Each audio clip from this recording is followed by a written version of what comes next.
you will serve the court for 1 year. During this year, you will find and steal the stars of 100 powerful men. Jade frowned. Stars? Ife raised her hand. Men of destiny carry stars above their heads. Some have one, some have two, a few have five or more. These stars shine only to those gifted by the sea spirit. From now on, you can see them. Jade blinked. Suddenly the air shimmered and she looked at Ife and saw a faint golden star above her head. It pulsed gently like a candle in the wind. She gasped. Ife nodded. Yes, the power is in you now. You are star. Once upon a time, there lived a girl called Jade. Jade was born in a small village by the sea. Her family was poor and her mother sold fish at the market. Her father was gone. There were little food and less money. But Jade dreamed of something bigger. She dreamed of a life with light, laughter, riches. She wanted to be someone important, not just a girl from a poor village. One day, Jade left her village. She carried only a small bag. She went to Lagos, the big city by the ocean. The city was loud and full of lights. It was a place where people could change their stars. But if but life in the city was not easy. Jade had no job, no money, and no friends. She did what she had to do to survive. At night, she stood outside clubs and bars. She smiled and talked to men who wanted company. Some nights, she earned a little money, but it was never enough. Jade wanted more. She wanted power. She wanted to shine. Night after night, she stood outside clubs, dressed sharp. But no matter how many men she saw or slept with, she felt invisible and powerless. One evening, a woman named Ife approached her quietly. You want more, don't you? Ife asked, eyes full of knowing. Not just money, fame, power. There is a way, but it comes at a price. Only if you're ready to be like me, enjoying the good things of life with no regrets. Yes, I am ready to do anything, Jade answered immediately. Wait for me here till 12 a.m. It was just 10 p.m. at night, as at the time, and Jade patiently waited. Few hours later, Ife arrived with her expensive car. Exactly at 12 a.m., no Nigerian time.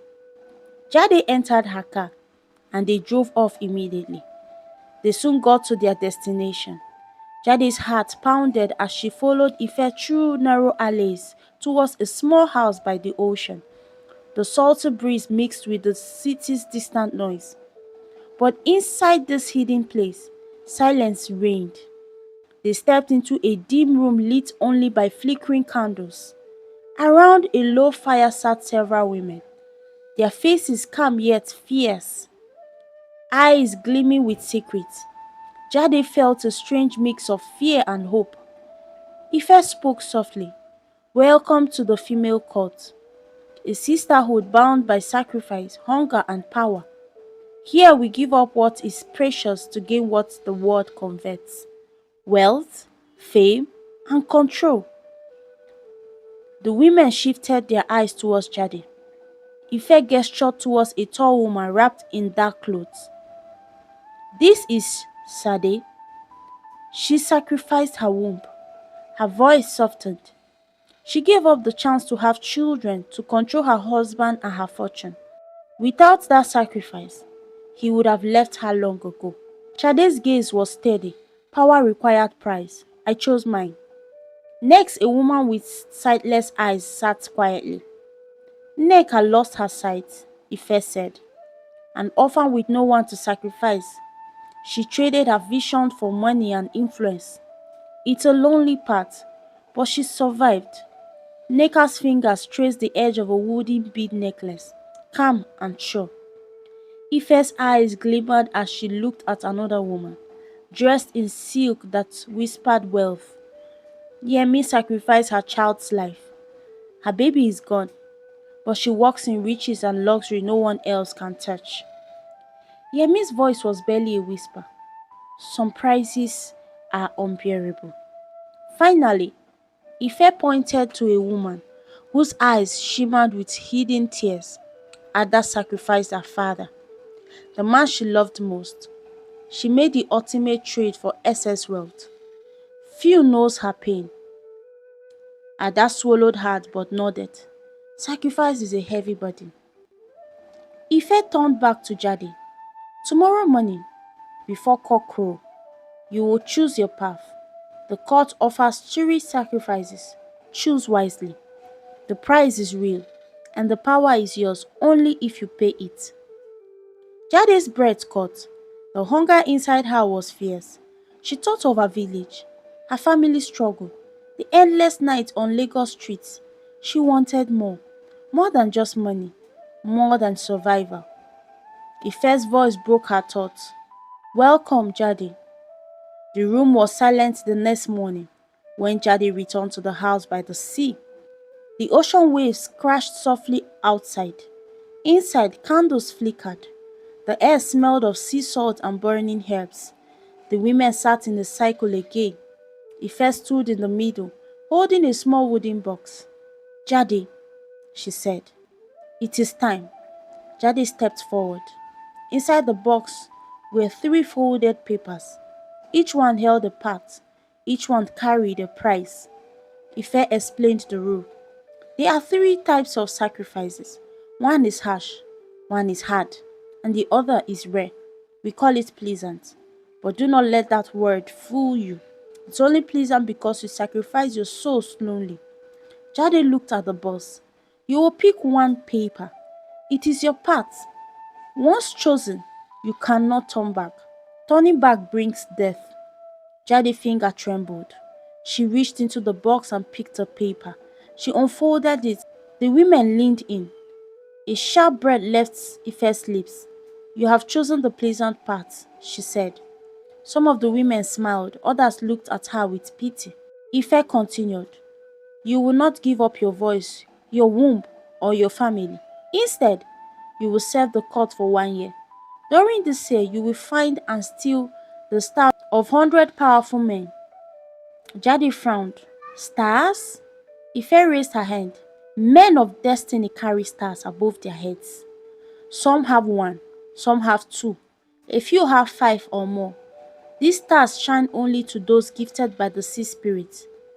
From now on, you can see them. Jade blinked. Suddenly the air shimmered and she looked at Ife and saw a faint golden star above her head. It pulsed gently like a candle in the wind. She gasped. Ife nodded. Yes, the power is in you now. You are Star, the name you will use with men. Ife's tone grew stern, but listen carefully. You must take the stars of 100 men in 1 year. Each man must carry at least 5 stars. If you fall short, the pleasant sacrifice ends, and the next part begins, a brutal, painful part, and there is no going back. The women nodded in agreement. The law of the court was sealed in blood. What happens if I try to stop? Jade asked, her voice barely a whisper. Ada, who had sacrificed her father, looked up. Her eyes were sharp. You will die, not by hands, not by poison. The spirit will take your breath. They will crush your bones. Your body will rot in the ocean, and your soul will never rest. Ife stepped forward. She gave Jade a small clay pot, tiled with black string. This is where you will store the stars, she said. Each time you take one, bring it back to the shrine by the sea. Offer it to the ocean. Jade nodded slowly. You begin tonight, Ife said. The city is full of men who think they shine. Find those who truly do. Jade, now Star, turned to leave. But before she stepped out, Neka spoke from the shadows. Do not fall in love with any man whose star you take, she said. The sea does not forgive betrayal. That night, the city was alive with music and laughter. Star walked into the crowded club, every eye turning to her. She was too beautiful to ignore. Her curves, her smile, the way she moved made men want her without her saying a word. Men came to her. They whispered promises, bought drinks, and tried to pull her close. But Star wasn't looking for just any man. She was searching for something rare, a man with 5 shining stars glowing above his head, a destiny full of power and wealth. Many men wanted her that night. They chased her, begged her for a dance, a touch, a moment, but she shook her head again and again. They were not the ones. Star knew the game.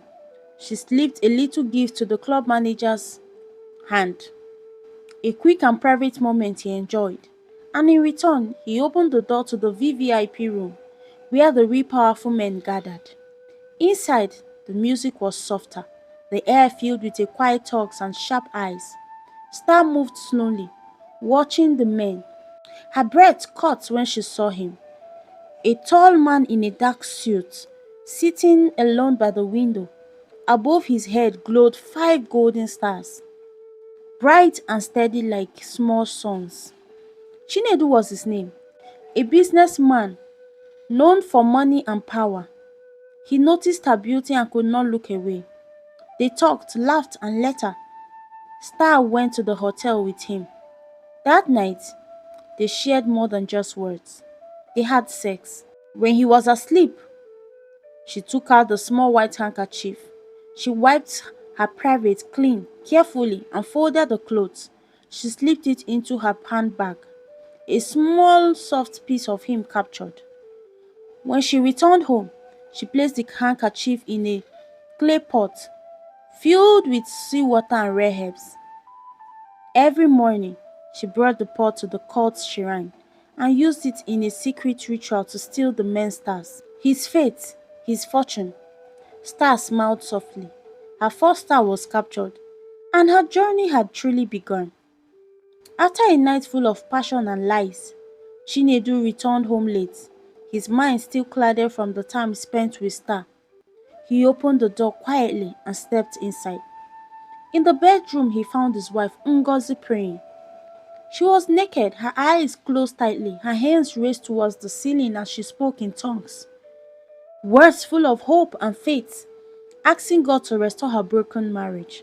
Chinedu looked at her with cold anger. Without a word, he turned away and went to bed, ignoring her prayers and her silent tears. 2 days later, Chinedu's world began to crumble. His business deals failed. Money disappeared from his account. Investment he once trusted vanished like smoke. The empire he built started falling apart, piece by piece. But instead of looking for help or answers, Chinedu found a scapegoat. He blamed his wife, Ngozi. He accused her of using charms and casting incantation against him. "You are the curse on my life," he yelled. "Your naked prayers, your evil words. That's why I'm losing everything." Ngozi only prayed harder, her heart breaking from the man she loved who no longer loved her. Chinedu's cheating was no secret. He had married Ngozi willingly, claiming to love her and promising of a bright future. But just weeks after the wedding, his eyes strayed. He began to sleep with other women, showing no shame or remorse. He belittled Ngozi, stopping her dreams and telling her she was nothing but a poor village girl lucky to live in his world. He reminded her often, cruelly, of her background, as if that made her less. His pride grew as his empire shrank. Anger swallowed him whole. One night, in a furious rage, Chinedu shouted at Ngozi, calling her a witch, and chased her out of their home. She left quietly, heartbroken and afraid. But things only worsened. Friends stopped calling, business partners pulled away. He was alone. Within a month of sleeping with Star, just once, Chinedu lost everything. No money, no cars, no houses, no family, no hope. He went from the king of his word to a man begging for scraps, falling from grace faster than anyone could understand. After her first victory with Chinedu, Star felt a new fire burning inside her. She held the clay pot close, knowing the stars inside were the key to her future, to wealth and fame beyond her wildest dream. But she could not rest. The court demanded more. 100 men, each with 5 shining stars, and nothing less, but maybe more. Night after night, Star went through Lagos streets, moving through clubs, hotels, and private parties. Her beauty made men chase her. They whispered promises, showing off their power, begging for her attention. But Star was patient. She watched their stars carefully. Some men shined dimly, 4 stars, 3 stars, or less. Others looked powerful, but their glow flickered and died when she looked closer. Star knew the cost. She could not afford mistakes. She danced with some, laughed with others, and slept with only a few. Each time, she took a white handkerchief, wiped herself clean, and tucked it into her handbag. At home, she placed the clothes in the clay pot with seawater and rare herbs, bringing it every morning to the court shrine. With each star captured, Star power grew, her beauty deepened, her confidence soared. She was no longer Jade from the village. She was Star, a woman who held men's destinies in her hands. Of the crowded concert hall, the music echoed through the air, filling every corner with energy. The lights flashed, changing colors, and the crowd cheered as the famous celebrity singer, Afro Legend, stepped onto the stage. His deep voice filled the hall, sending shivers down the spines of every person present. He was the man every woman dreamed of, and every eye in the room was glued to him. Star was different. While many of other ladies screamed and danced, hoping to catch his attention, Star stood calmly, eye fixed on him. There was something in the way the light hit Afro Legend's head that made her heart race. It wasn't just his voice or his looks. It was the 5 shining stars glowing brightly above his head. They shimmered like gold, pulsating with a destiny Star had only dreamed of snatching. She knew what she had to do. She had been given a task by the women's court to steal the stars of powerful men, and Afro Legend was one of the 100 men she had been waiting for. Please, if you haven't watched the part 1 of the story, please do so you will understand the story from the beginning. And if you are enjoying the story, please subscribe, leave an encouraging comment, and like the video. And you can also share to your friends. Thank you. As the music played on, Star moved closer to the stage. She danced, her body moving in a perfect rhythm, making sure to be seen. Her eyes never left Afro Legend. She needed him to notice her. She needed to make this moment count. She swayed and danced, her gaze locked with his, until finally Afro Legend took the microphone in his hand and the music slowed. The crowd went quiet as he scanned the audience, and then his eyes landed on Star. A smile spread across his face as he stepped forward towards her. "Come up here," he said, his voice like honey, smooth and inviting. Star's heart raced as she made her way to the stage. She could feel the weight of the eyes of every woman in the room, but she didn't care. This was her moment.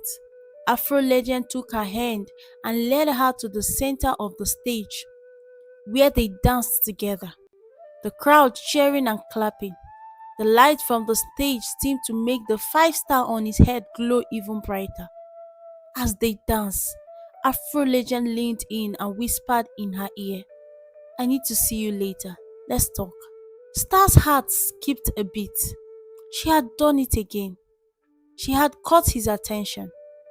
After the concert ended, the two of them left the stage together, surrounded by the buzzing crowd. The night was young and Lagos was alive. They headed to a private spot, away from the chaos of the concert.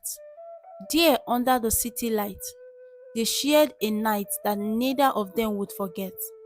It was wild, passionate, and full of the kind of energy that only two people like them could understand. As dawn approached, Star stood up from the bed, feeling the satisfaction of the task she had just completed.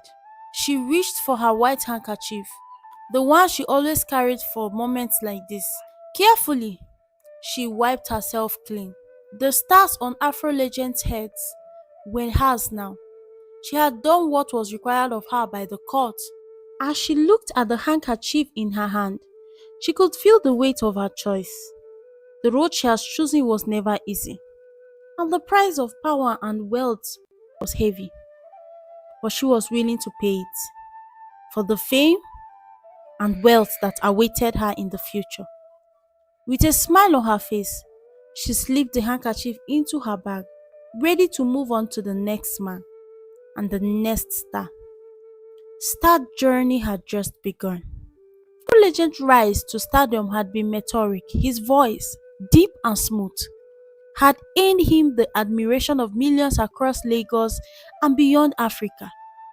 His songs dominated the charts, and wherever he went, people worshipped the ground he walked on. But he never knew that something darker was coming for him.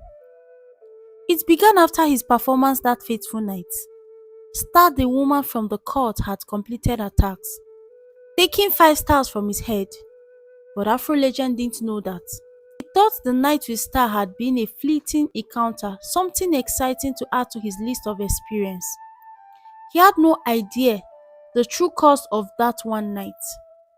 In the weeks that followed, Afro Legend noticed small changes. At first, it was nothing more than a sinking feeling in his guts. He could no longer focus during rehearsals. His creativity, once flowing like an endless river, had dried up. He couldn't write a song. His voice, so powerful and crisp, now came out strained, as if something inside him was fading. But he told himself it was nothing, just exhaustion, the pressure of fame catching up. But it didn't stop there. Afro Legend public appearance began to fall flat. What used to be roaring crowd turned into polite applause, followed by whispers. He started losing endorsements, the lucrative deals that had made him a millionaire. His manager noticed, and they began to worry. "You're not the same again," they said. "You need to take a break. Get away from it all." But Afro Legend didn't listen. He couldn't. Fame had become his addiction, and he couldn't imagine a life without the spotlight. So he pushed through, believing that things would eventually return to normal. But as the weeks turned into months, the cracks in his career deepened. Then came the scandal. It was unexpected. One of those things that could ruin a man's life in an instant. A video surfaced online, taken by a fan during one of his concerts. The video, Afro Legend was seen stumbling mid-performance, his voice failing him.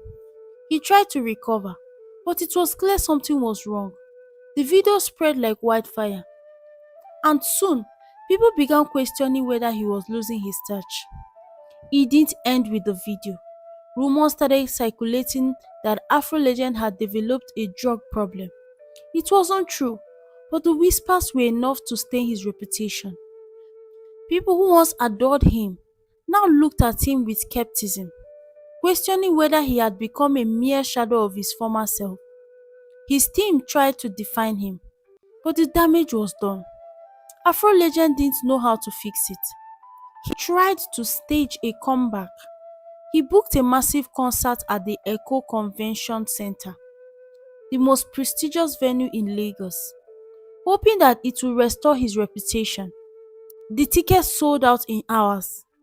His fans were eager to see him perform again, but they weren't prepared for what happened next. On the night of the concert, Afro Legend stood backstage, nerves tight. He had not been able to sleep for days. His mind was scattered, thoughts racing, yet he knew he had to perform. This was his last chance. But when he walked onto the stage, it wasn't the same as before. The energy that once surged through him was gone. The light shone down on him, and for a moment, Everything seemed off. His feet felt like they were stuck in quicksand. His hands trembled as he reached for the microphone. The crowd roared, but the noise felt distant. He started to sing, but the words wouldn't come. His voice cracked and then stopped completely. He stood there, a hollow shell of the performer he was once. Panic surged through him as the crowd fell silent. He tried to recover, but it was too late. The audience began to murmur, confusion turning into disappointment. One of his backup dancers, sensing something was wrong, tried to intervene, but Afro Legend waved him off. He couldn't let anyone see how badly he was falling apart. Suddenly, everything seemed to spiral out of control. His vision blurred. His body swayed as if he was going to fall. In the moment, Afro Legend realized that the man he had been, invisible, unstoppable, was no more. The once powerful force that had made him a superstar was gone, and no one could understand why. The concert ended in chaos. The lights went out abruptly, and Afro Legend was rushed off the stage, his team scrambling to help him. It wasn't just a bad performance, it was a public breakdown. In the following weeks, his career crumbled.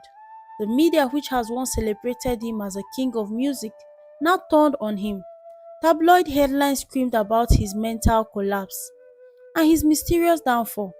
His endorsement deals were cancelled, his albums were pulled from the shelves. The streaming numbers that once shot through the roof now plummeted. Even his most loyal fans started to turn their backs, whispering that Afro Legend was no longer the man they had adored. What the world didn't know was that the real reason for his downfall wasn't the rumor of drugs or mental instability. It wasn't the video of the concert performance or the pressure of fame. No, it was something far deeper, something tied to the night that he had shared with Star. But the truth was, he would never know it. Afro Legend's name became synonymous with tragedy. His fall a cautionary tale of how fame could be as fleeting as a shooting star. And while his fans mourned his fall from grace, Star continued her journey, having completed her tasks and moving on to her next victim, leaving behind only the remnants of a once great man. Afro Legend's story was one of glory, yes, but also of a tragic end.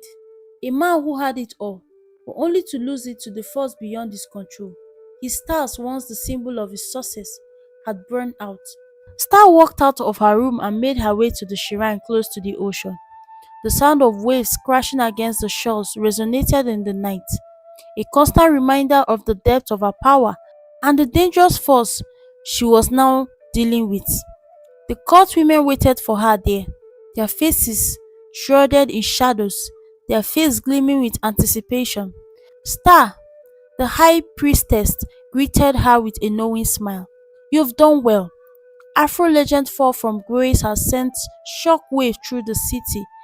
Your ambition has not only fulfilled the task, but disrupted the very fabric of his empire. Star smiled, her lip clawing in satisfaction. She stepped closer to the shrine, placing the pot in the center of a circle of candle. The women stood around her, her eyes fixed on the pot as she whispered incantation under her breath, sending the energy of the star deep into the water. The high priestess raised her arms, and the women began chanting, their voice harmonizing with the wind hallowing in the background. "The stars are now yours," the high priestess said, "but your journey is far from over." Star heart swelled with pride as the ritual came to its peak. She could feel the energy of the five stars coursing through her veins, their brilliance now a part of her. But it wasn't just about the stars anymore. It was about the chaos she had caused, the power she had carved through the lives of the men she had taken from. The women surrounded her, their hands raised in reverence, singing her praise. They had watched as Afro Legend career crumbled, watched as he became a shadow of his former self. They knew that Star's ambition was unmatched. Her action had not just justified the court's requirement, they had thrown the city and the whole Africa into disarray, and for that they would reward her. The high priestess turned to one of the women. who stepped forward with a small key in her hand. A reward for you, Star, for aiming high. Star eyes widened as the women handed her a set of car key. The high priestess smiled. A gift for your effort, you've earned it. Star took the key with a sense of triumph. A car, a symbol of wealth and success that will come to her now that she has taken the first steps towards ultimate power. But as she celebrated her victory, she felt a new stirring in her heart. The feeling of power, of the star she had claimed, was intoxicating. She wasn't just after wealth anymore. She wanted influence, control over the very forces of life, and she had found a new target. It was on a Sunday afternoon when the street of Lagos was busy with activity that Star saw the flyer. It was colorful, filled with promises of spiritual awakening and deliverance. It was for a crusade led by a pastor known for his very sermon and healing ministry. The moment she saw the flyer, she noticed something that no one else did. The five stars hovering over the pastor's head, shining brightly as if calling to her. The pastor was no ordinary man. He was reverenced by many for his faith and his supposed divine connection. But to Star, he was nothing more than a stepping stone to her quest for greater power. She had learned that the stars could be stolen from anyone, no matter their standing, and this pastor would be no exception. Star studied the flyer carefully, noting the location of the crusade. She traced the address to the church, and over the next few days, made her way there, blending in with the flocks. She became a regular visitor, attending service and quietly observing the pastor, waiting for the right moment to make her move. One afternoon, after a particular powerful sermon, Star decided it was time. She approached the pastor's office, her heart pounding in anticipation. She had a plan. She had learned to use her charm, her beauty, and her sharp mind to get what she wanted. She had seduced men before, but this time it was different. This time it wasn't just about passion, it was about power. The pastor greeted her with a warm smile, his eyes kind and trusting. "How can I help you, my child?" he asked, his voice soft and welcoming. Star took a deep breath, her gaze meeting his. "I've been struggling with my faith, Pastor," she said, her voice laced with vulnerability. "I need your guidance. I need to understand what's missing in my life." The pastor leaned forward, his eyes filled with compassion. He began to offer her words of comfort, explaining the importance of faith. But Star's mind was elsewhere. She was focused on the five star above his head, glowing brighter with every word he spoke. She smiled inwardly. This was it. The pastor greeted her with a warm smile, his eyes kind and trusting. "How can I help you, my child?" he asked, his voice soft and welcoming.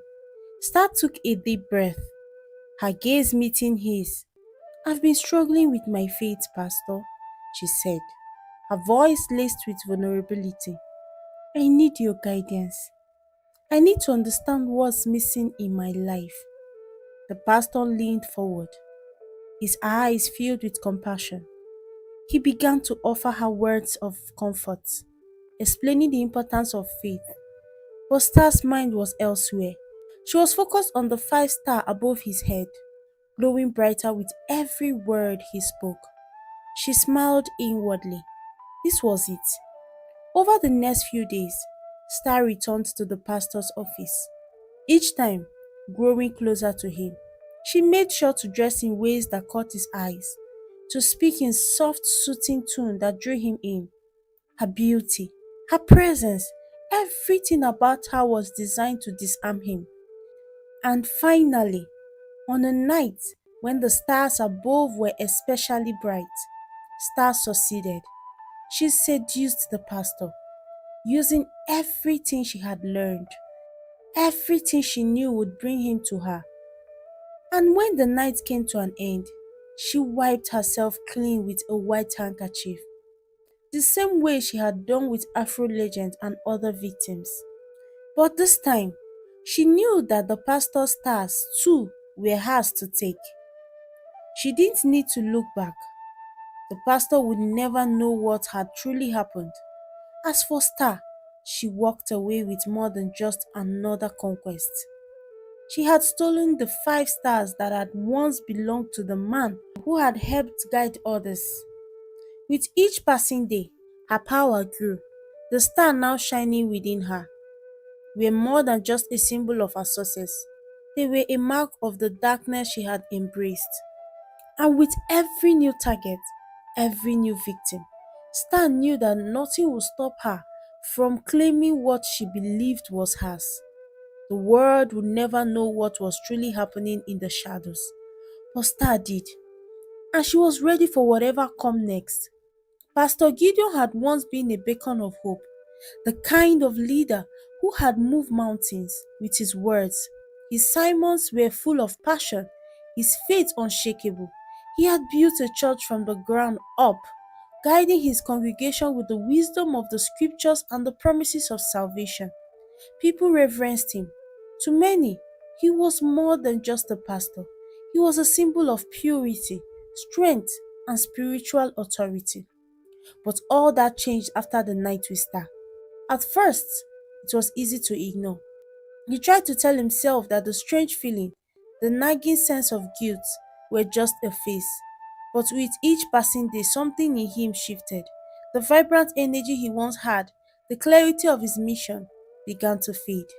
He became restless, his mind consumed with a hunger he couldn't explain. Star had seduced him, but what she had stolen from him was far more than his willpower. She had taken the very essence of his authority, the star that once crowned him with divine favor. And what he didn't know was that her power was now growing inside him, twisting his heart, his desire, and his soul. The first time it happened, Gideon had been counseling one of his female church members. She had come to him for help, her eyes filled with tears, and her heart heavy with pain. He had always been the pillar of support, the man she turned to in times of trouble. But that night, something felt different. His mind wasn't on her problems, it was on her, on the way her body moved as she spoke, the way her voice trembled with emotion. Before he could realize what was happening, he had crossed a line. It was a mistake, a momentary lapse of judgment, but it didn't stop there. The guilt he had felt after the encounter soon faded into something else. Desire. He couldn't explain it, but it was as though he had awoken something inside him that he couldn't control. A hunger that grew with every passing day. He started to sleep with more and more of his members, drawn by the power he felt in those forbidden encounters. Each night it was the same. He would close his eyes, knowing that what he was doing was wrong, but unable to stop. He would ask for forgiveness, but still go back to the same. It wasn't long before his action began to catch up with him. One evening, a fellow church member, a man who had been one of Gideon's closest supporters, came to him with a confession. His voice trembled as he spoke, his face pale with fear. "Pastor, my wife, she she has been she has been with you." Gideon froze, his blood running cold. The realization hit him like a slap to his face. His mind raced as he tried to make sense of the situation. He had slept with the wife of one of his most trusted members, someone who had stood by him through thick and thin. The man's voice cracked as he continued. "I know everything, Pastor. The rumors, the whispers. I saw you with her, and I won't let this go. You've broken more than just my trust. You've betrayed the entire church." Gideon stood there, motionless. His heart pounded in his chest. And for the first time in years, he felt truly afraid. The weight of his sin, the consequences of his action, crashed down on him. The news spread quickly, faster than he could control it. His once loyal congregation, the people who had looked up to him as a spiritual leader, now turned against him. They were angry, furious. How could their pastor, the man who had preached purity and righteousness, betray them so horribly? The betrayal wasn't just personal, it was a spiritual crisis for the entire church. The congregation was left in shock, reeling from the revelation. The scandal rocked the foundation of the church that Pastor Gideon had worked so hard to build. As the mob grew angrier, the once powerful man found himself cornered. The whisper turned into shout, and the shout turned into chaos. The people who had once followed him now screamed at him, their rage blinding any sense of reason. They dragged him out into the street, the same street where he had once preached, where he had once stood as a pillar of faith. But now there was no reverence in their eyes, no respect, only anger. The crowd gathered quickly, and the chant grew louder. Their fury palpable. Traitor, they screamed. Hypocrite, liar, rapist. Some of them threw stones first, small sharp stones that bounced off his body. Others joined in, their fists clenched in rage, their voice trembling with disgust. The sound of the crowd was deafening, drowning out all of Gideon's pleas for mercy, for forgiveness. It was over. The man who had once been the spiritual leader of hundreds was stoned to death in the very place he had preached salvation. His lifeless body was left in the streets, a grim reminder of how the mighty had fallen. The church, once a thriving hub of faith, now stood empty. The walls that had echoed with the sounds of worship were now silent. His congregation, the very people he had built his empire on, were scattered, some in grief, some in anger, all betrayed by the man they had trusted. The church was abandoned, its door locked and its window boarded up, a ghostly shell of what it had once been. Pastor Gideon fall from grace wasn't just the loss of a man, it was the loss of an entire community faith. His sin had caused not just his own destruction, but the destruction of everything he had built. And as the wind blew through the empty church, it carried with it the echoes of a man who had once been reverenced, now nothing more than a cautionary tale. Star, meanwhile, watched from the shadows. She had completed another mission, but the cost of her ambition weighed heavily on her. Another star, another soul taken, another man destroyed, and so Star journey continued. With more men to target, more stars to steal, she was moving closer to her ultimate goal. But with each step, the darkness that had begun to creep into her heart grew stronger. How long before it consumes her entirely? Only time would tell. As Star continued on her journey, each stolen star became a symbol of her growing power. She had already claimed the stars of powerful men in Lagos, men who had once held immense influence and wealth, men who had built empires with their bare hands, men whose destiny were written in the stars.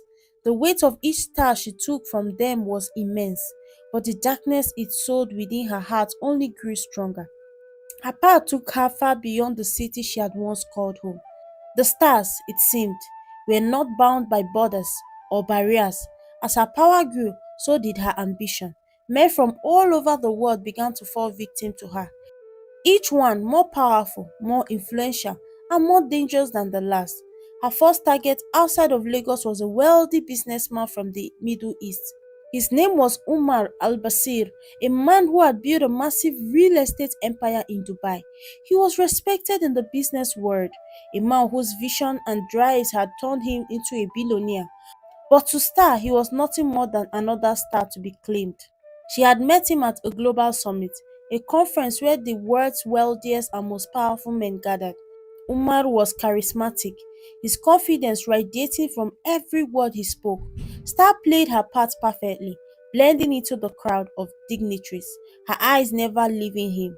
She could see it immediately, the six stars above his head, each one glowing with potential, each one representing a different facet of his extraordinary life. It wasn't long before Umar became enchanted by her. She was beautiful, captivating, and her aura seemed to draw him in like a moth to a flame. She seduced him, as she had done with so many before, using her beauty and charm to lure him into her web. That night she stole his stars, one by one, quietly, without a sound. The energy of his power flowed into her, and as she wiped herself clean with a white handkerchief, she knew the price of his power was steep, but it would take her to even greater heights. Umar's empire crumbled shortly after. His business deals fell apart, his investments went sour, and his reputation tarnished. He lost everything. His name, once synonymous with success, became a whisper of failure. No one knew the real reason behind his fall, except Foster, who moved on to the next target, a politician from Europe. This man, known as Charles DuPont, had six stars shining brightly above his head. each one representing a different strength. His political influence, his wealth, his charisma, his intelligence, his leadership, and his unshakable belief in the vision for the future. Charles was one of the most powerful men in Europe, and the world had no idea how fragile his position truly was. Star infiltrated his life, posing as a journalist eager to learn from him. She followed him around for weeks, studying his every move. She saw the cracks in his armor, the stress from trying to juggle his political ambition with his personal life. She took advantage of his vulnerability, using her charm to seduce him. During a trip to Paris, she stole his stars as they spent the night together, her eyes never leaving his. She had learned to take without leaving a trace, to drain him of his power without him ever knowing what had happened. Soon after their affairs, Charles' political career began to unravel. His public image shattered as corruption scandals surfaced. His once loyal supporters turned against him, and his influence in the political world diminished rapidly. The stars she had stolen from him were now hers to claim, and his fall was complete. As that list of victims grew, so did her hunger for more. She moved across continents, to America, to Asia, to Africa, targeting the richest and the most powerful men she could find. Each time she took a star, the darkness inside her grew, and with it her ability to manipulate and control. She has stolen the stars of men of all races, black, white, Arabs, Asians, and she took pride in the fact that no man, regardless of his background or achievement, was safe from her reach. Her next victim was a tech mogul from Silicon Valley, Michael Abrams. His genius has turned a small setup into one of the most successful tech companies in the world. He was a visionary, with five stars above his head, representing his innovation, his wealth, his intellect, his leadership, and his ability to predict the future of technology. Star seduced him during a business trip, using her charm to get close to him. She took his stars in the quiet of his hotel room, feeling the power of his intellect and vision flowing through her as she wiped herself clean, leaving no trace behind. Michael's company collapsed after her encounter with him. His once revolutionary ideas were copied by competitors. His investors pulled out, and his innovation was overshadowed by the very people he had inspired. He disappeared from the public eyes, his legacy tarnished, while star power continued to grow. At this point, Star had stolen the stars of 96 men. Each man had at least 5 stars, and some had 6. Each one had represented a facet of their destiny, a gift that made them unique and powerful. But with each star she took, a part of her humanity was lost. The price of ambition was high. Star could feel the cost in her bones, but it didn't matter. The hunger for power, for control, was all consuming. As Star reached the 96th man, she knew she was close to the end of her journey. Only 4 men stood in her way, and with each one, the star she stole would bring her closer to the ultimate prize. The world was her playground, and the power she has accumulated was almost limitless. But with power came the inevitable question: what will she do once she had it all? Would she be satisfied with the stars of 100 men, or would the darkness inside her continue to grow, demanding more? Star stood in front of the mirror, her heart racing. 9 months of meticulous planning, 9 months of seduction, of carefully picking her targets. And now, she was on the brink of completing her mission. She has taken the stars of 99 men, each one powerful in their own right, each one contributing to her rise. As she looked out at the world, she knew it wasn't enough. She needed the last one, the final star to complete her collection. After her encounter with the 99th man, the billionaire tech mogul who had once been untouchable, Star felt unstoppable. She had stolen his power with ease. His 6 stars now hers. It had felt like a major victory. But as she stood there in the glow of the street lights in Lagos, she knew that the end was near, and she had to make the final one count. She went to clubs, scanning the crowd for men who seemed to exude power, but none of them had more than 6 stars. She wanted more. She didn't want to settle for just another ordinary man with 5 or 6 stars. She wanted the grand finale. She wanted the ultimate prize. A man who was beyond ordinary. She needed the rarest of them all. For the next 3 weeks, she searched high and low. She went from clubs to club, scanning the crowds, looking for the rare, elusive men with more than 6 stars. She encountered billionaires, politicians, footballers, tech giants, athletes, and more. Men who carried power, influence, and wealth. But none of them had more than 6 stars. Some had 5, others had 6, some had 4, but none of them had the aura of greatness she sought. Her desperation grew. Every night, she would return to her apartment, frustrated and exhausted. She couldn't let this final opportunity slip away. She was so close to her dreams that she could almost taste it. And yet, the one man who could complete her collection had yet to show himself. Then one evening, everything changed. Star had gone to the gym that day, a routine she had grown accustomed to, always on the lookout, always watching. She didn't expect much, just another way to keep up appearance. But as she entered the gym, she saw him. He stood near the weight racks, his presence commanding the space in a way that caught her breath. His name was Tony Paul. He was tall, broad shouldered, and carried himself with an air of quiet confidence that immediately drew her in. But it wasn't his look that captivated her, it was the stars. There above his head glowed 8 brilliant stars. 8! Star froze, her eyes widening in disbelief. It was the first time she had ever seen someone with such an abundance of stars. 8 stars, each one representing an aspect of his destiny, his power, his potential. She almost screamed in excitement, but she held herself back, her mind racing as she took in the sight of him. That was it, the final star, the man who would give her everything she desired. She watched him closely, making sure she didn't lose sight of him. He was perfect, but Star knew that this would require more than just seduction. It would require a plan, something more intricate than anything she had done before. She paced back and forth, trying to calm herself. After a few minutes of excitement and contemplation, she decided to approach him.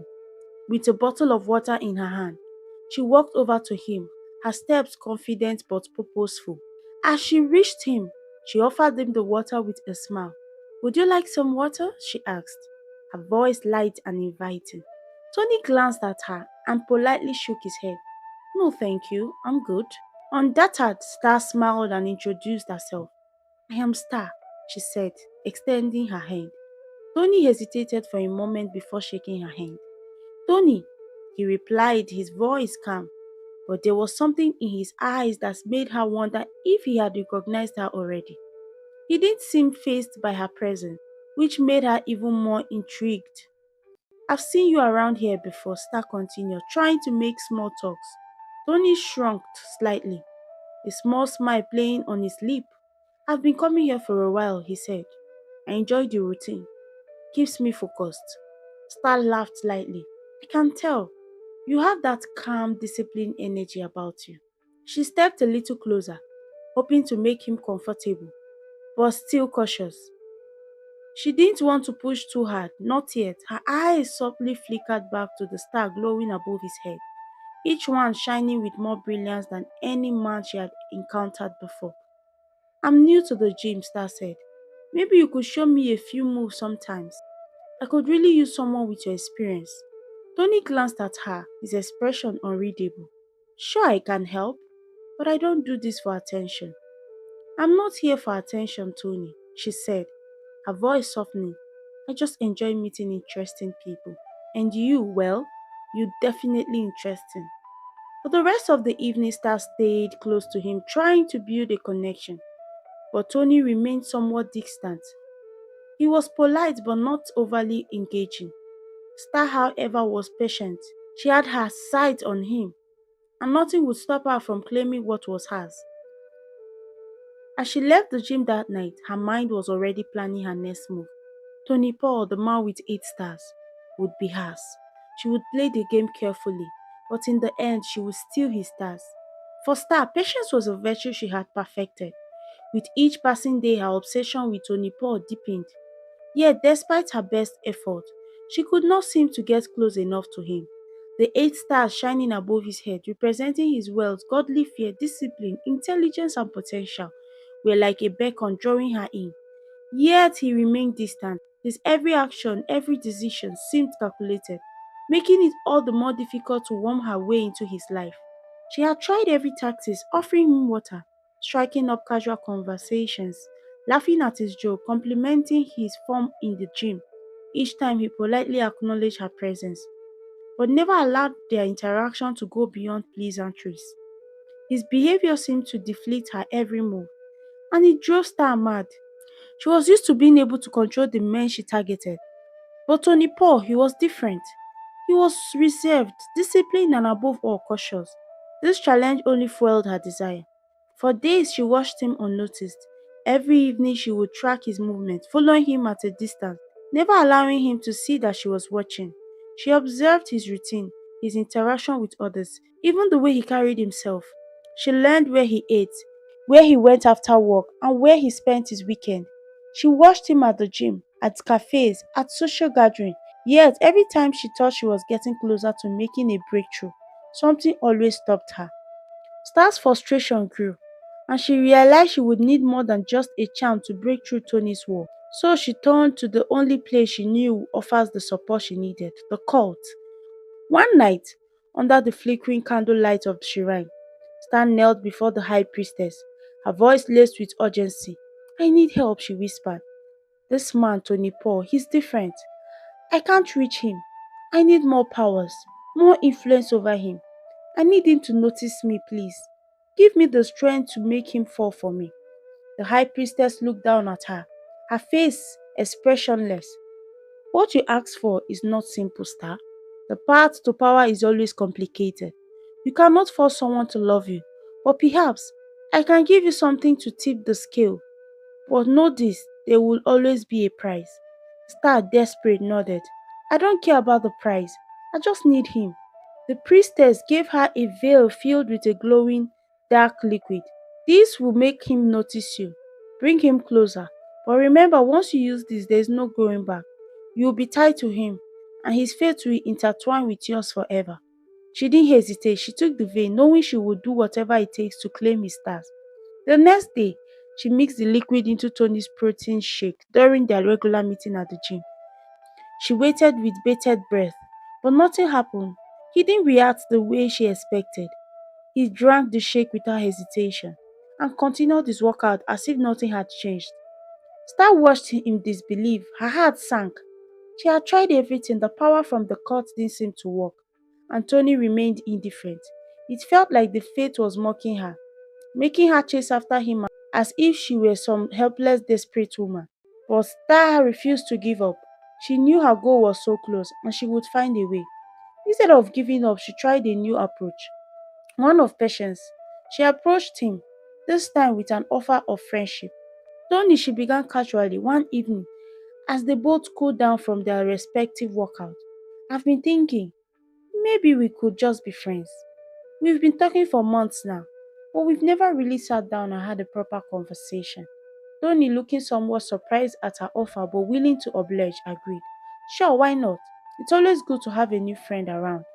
As they began to chat, Star learned more about Tony than she had ever imagined.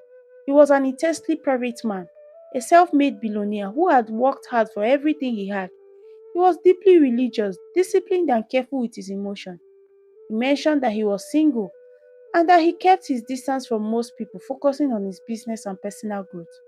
Over the course of several weeks, they became closer, with Star pretending to be a young woman just trying to make her way in life. She told him that she had recently graduated, but her results weren't good enough to land a proper job. She claimed that she was struggling to find a place and was looking for something simple, like a housekeeping position. Tony, ever the gentleman, was quick to offer her assistance. "I know a lot of people who might be able to help you." I could get you something at my company, maybe an entry level job in admin or something. Star smiled and shook her head. No, I really appreciate that, but my results weren't that good. And I don't think I'm cut out for that kind of work, honestly. I'm just looking for something basic, like housekeeping job. I would be happy to do anything really. Tony paused, thinking, well, actually, I've been looking for someone to help out around the house. A cook to be specific. I can't always manage on my own, and I could use someone reliable to cook for me. Star's heart raced with excitement. This was the perfect opportunity. A cook? She asked, smiling surprise. That sounds perfect. At first, it was just a leave out position, and Star was content with it. She would visit his house every day, cook for him, and slowly continue to weave herself deeper into his life. But Star's mind was always scheming, and soon she presented a new story. My living situation is a bit complicated, she told Tony one day. I've been squatting with a friend, but things aren't great. She's been treating me badly, and I don't know how much longer I can stay there. Tony looked concerned. That's not good. I hate to hear that. You are welcome to stay with me. If it makes things easier, I have an extra room and we can keep things professional, of course. Star heart skipped a bit. This was the opening she had been waiting for. Thank you so much, Tony. I really appreciate it. I promise I will keep things professional. Tony reassured her that there would be clear boundaries. And for a while, Star adhered to those boundaries. She played her role perfectly. Her presence subtle but constant. She would cook his meal, clean his house, and slowly she began to gain his trust. But with each passing day, she could feel the power in his stars seeping closer and closer to her. Little did Tony know Star was more than just a simple housekeeper. She was a woman on a mission, and the final star, the ultimate prize, was just within her reach. Star's world had always been one of control. Her beauty, her wit, her charm. These were the tools she had honed over the years to bend men to her will. She had always been able to make them fall for her, to see the power she wielded and surrender to it. But with Tony, nothing seemed to work. She could feel the walls he had built around himself, and no matter how hard she tried, she couldn't break them. In the weeks she spent cooking, cleaning, and living under his roof, Star did everything she could think of to win his attention. She slipped love charms into his meal, knowing that they had always worked on others. She would smile at him, laugh at his joke, even wear outfits that she knew would make her look irresistible. But still, Tony seemed oblivious. He acted as though she didn't even exist.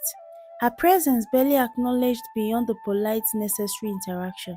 At first, Star was irritated, then puzzled, and as the days turned into weeks, she began genuinely curious. Who is this man?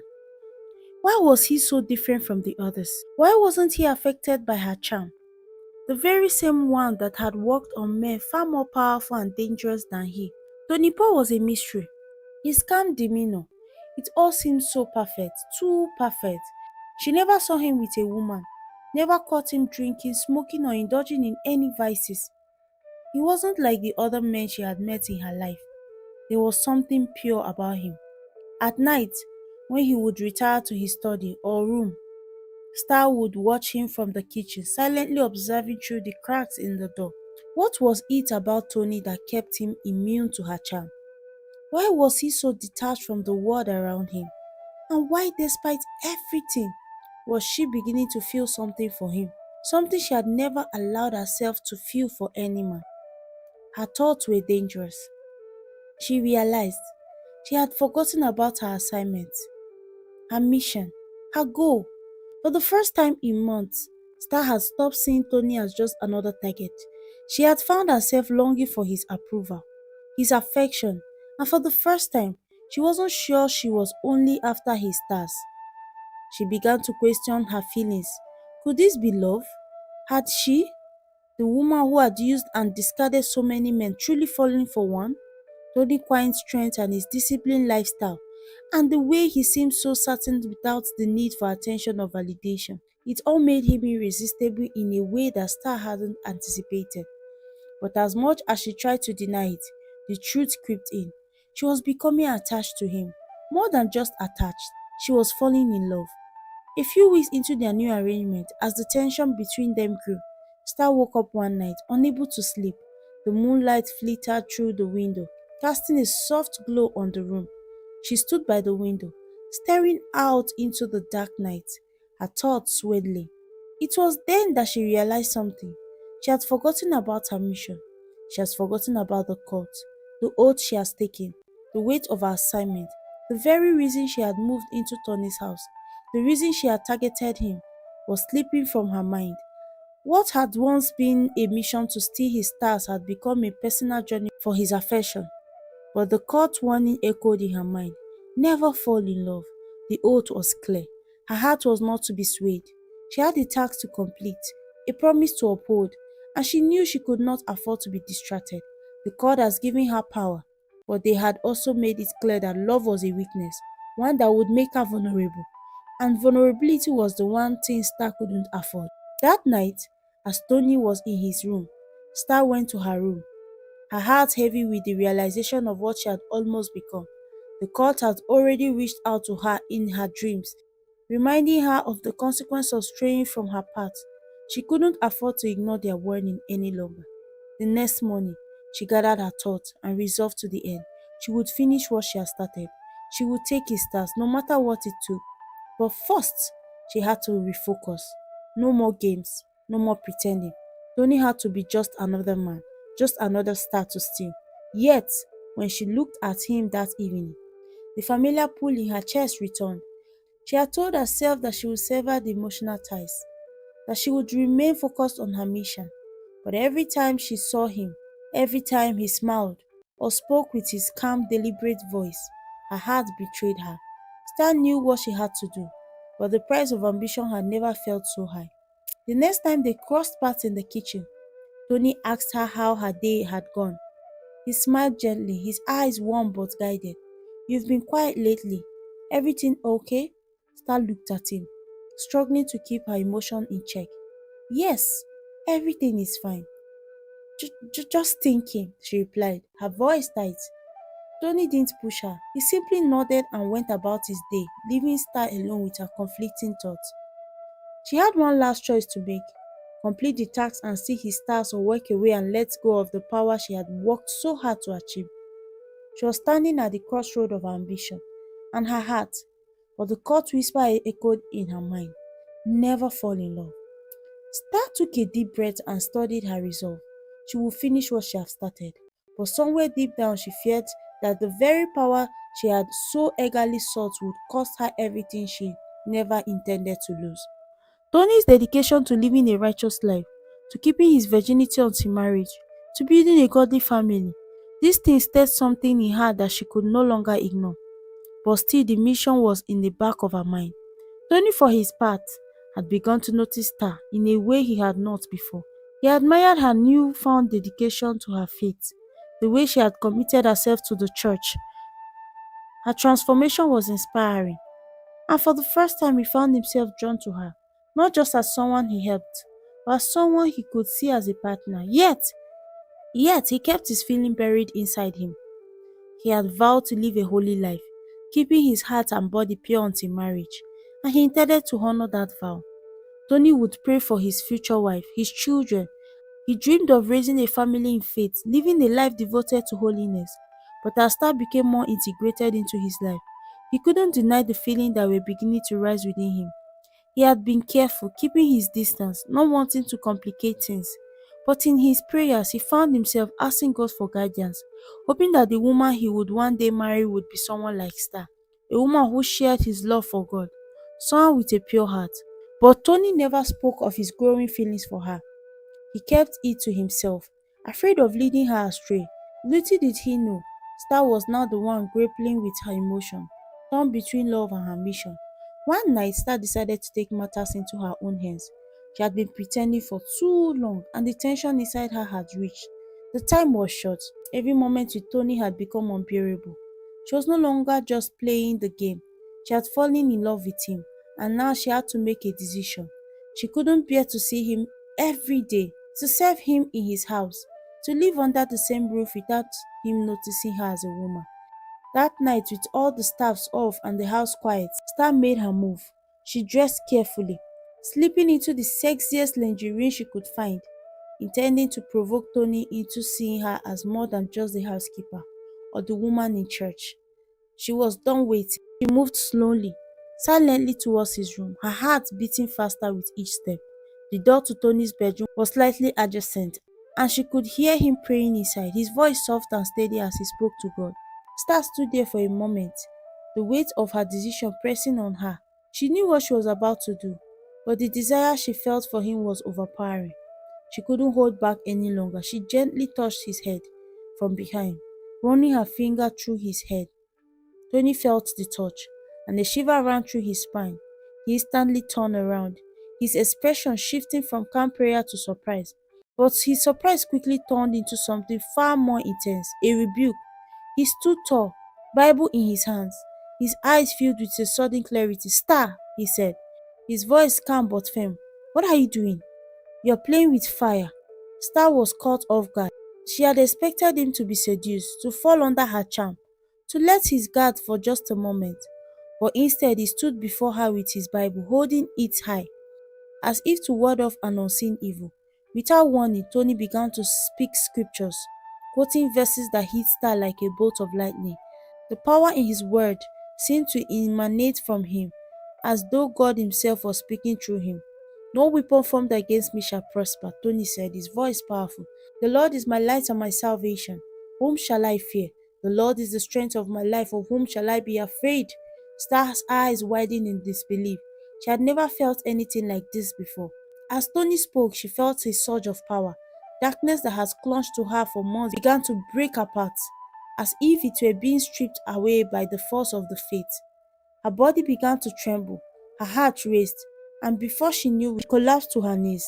It was as though a wave of overwhelming truth had washed over her. The words Tony had spoken pierced through her, exposing everything she had been hiding. She gasped for breath, her chest tight, her body convulsing as she fell to the floor. The room filled with an air silence, broken only by a ranged breathing. And then, in a voice she could barely recognize, Star began to speak. "I failed. I've been using you. I was sent to destroy you, to steal your stars," she confessed, her voice trembling with emotion. "I am part of a cult. I was supposed to break you, to take everything from you. But now, I can't." She sobbed, her tears falling through as the weight of her sin became too much to bear. "Please, Tony, help me. Please, I don't want to die. The courts, they will kill me. They won't let me go." Tony looked down at her, his expression a mix of sorrow and compassion. He dropped to his knees beside her, gently placing a hand on her shoulder. "You don't have to do this anymore. God has the power to forgive, to heal, but you have to repent. You have to let go of the darkness and embrace his light." In the moment, Star realized everything she had been chasing, power, stars, control, meant nothing compared to the peace she felt in Tony's presence. The man she had once targeted, the man she had planned to destroy, was now the very one offering her salvation. Star lay there on the cold floor, her heart racing, her body trembling, as though the weight of her confession bore down on her chest. For the first time in what felt like forever, she felt a strange sense of relief, but also terror. The darkness that had consumed her for so long, the cult, the manipulation, the power she had stolen from men, was being purged from her. But it wasn't an easy process. As she knelt before Tony, sobbing, the energy in the room shifted. It wasn't just the release of her confession that was making her feel weak. The cult, the forces she had been a part of, weren't ready to let her go. The power that had fueled her for months, the dark magic that had taken her so far, was now fighting against her, fighting to keep her under his control. The air in the room grew heavy, thick with an oppressive energy. The temperature dropped and shadows seemed to dance around the edge of the wall. Tony, unfazed by the unsettling atmosphere, stood up and began to pray. His voice was steady, his faith unwavering. "In the name of Jesus Christ, I command every demon and forces of darkness to leave here now. You have no power here. This is God's house, and no evil can stand before his light." As Tony spoke, the light seemed to vibrate with the power of his words. Star felt her body convulsing, the demon of her past clawing at her mind. But they couldn't reach her. She wanted to fight. to give in to the darkness that had been her companion for so long. But Tony's prayer, his unwavering belief, began to break through her defiances. The shadows retreated, the pressure lifting, and for the first time in years, Star felt the weight of her sin begin to loosen its grip on her. The demonic forces that had once overpowered her, that had given her control over men, that had whispered lies in her ears, began to lose their powers. She screamed, her body racked with pain, but as Tony continued to pray, her cries became less desperate, less filled with resistance. Father God, Tony said, his voice growing stronger, reclaim this woman as your child. You have forgiven her, and by the power of the Holy Spirit, I command all chains of darkness to be broken. She is free in Jesus' name. And in that moment, the darkness that had followed Star for so long finally shattered. The room once filled with shadows now felt warm and light. She looked up at Tony, her eyes wide, her tears still flowing, but now with a sense of peace she had never seen. Tony knelt beside her, wrapping his arms around her. You are free, Star, he said softly. You're no longer bound by your past. God has redeemed you. Star nodded, her heart flowing with gratitude. She felt like a new person, like she had been washed clean, her soul no longer burdened by the darkness she had carried for so long. In the days that followed, Star began the process of healing. Tony stood by her every step of the way, guiding her as she learned what it meant to live as a Christian. Her spiritual life grew rapidly. She studied the Bible, spent hours in prayers, and began to understand the love and grace of God. Tony had been right. She was no longer the woman she had been. The darkness, the obsession with power, had been replaced by something much greater, the love of God, the peace that comes from knowing that her past was forgiven, and the knowledge that she could start fresh. One evening, as they sat together in the living room, Star turned to Tony, her eyes filled with both gratitude and vulnerability. I need to tell you something, she said quietly. Tony looked at her with a gentle smile, his heart open and full of love. What is it, Star? Star took a deep breath, her voice shaking as she spoke the truth she had never shared with anyone. Before I came to you, I was someone else. I was a prostitute. I've slept with over 100 men, both in Lagos and outside the city. I thought I could control men, use them for what I wanted, but I was empty, always chasing something that would never fill me. Tony's expression didn't change. He reached out and gently took her hands. His touch comforting. Star, he said softly, I don't care about your past. You are not defined by it. You are defined by who you are now and who you will become in Christ. I won't judge you for your past. I love you for who you are today. Star's eyes filled with tears. But I was so lost, Tony. I did terrible things. I know, Tony said, his voice steady, but you are forgiven, and that's what matters. God has forgiven you, and so have I. Star's heart swelled with love for Tony. In that moment, she realized the man she had once targeted, used as part of her mission, was the very one who had saved her. He had offered her unconditional love, understanding, and a chance of redemption. He was everything she had never believed she could find, and he had loved her in her darkest hour.